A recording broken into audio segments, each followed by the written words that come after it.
Welcome to Philippine Showbiz Updates.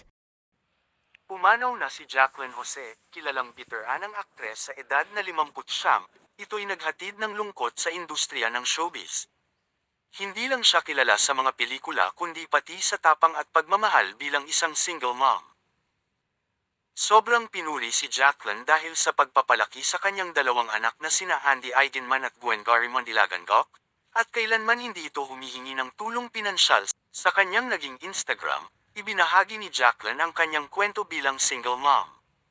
Pinaghirapan niyang mapalaki ng maayos ang kanyang mga anak kahit may mga problema tulad ng naputulan na kuryente at upa. Hindi siya nanghingi ng pera, kinatutuwa niya ito. Ibinahagi niya rin noon na ayaw niyang nakikialam sa isyu ng mga anak lalo na sa personal nilang buhay.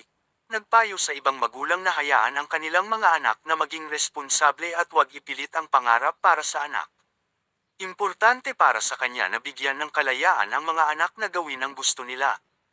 Di ako nakikisawsaw sa issue, just giving my point, let them at the end they will be more responsible. Us parents must understand our children, let them live, madadapayan pero babangon, kung hahayaan natin sila. Dagdag ng premyadong aktres, wag i-obligate your children to pay your dreams, they have their own too. Sa isang interview, sinabi ni Jacqueline na natutunan niyang bitiwan ang kanyang panganay na si Andy, na may 3 anak na ngayon. Pinuri niya si Andy sa kakayahan nitong alagaan ang sarili at ang anak. Ipinakita ni Jacqueline ang kahalagahan ng pagbibigay ng kalayaan sa mga anak. Ang industriya ng showbiz, kasama ang mga kasamahan ni Jacqueline sa seryeng Batang Quiapo, ay malungkot sa pagkawala ng premyadong aktres.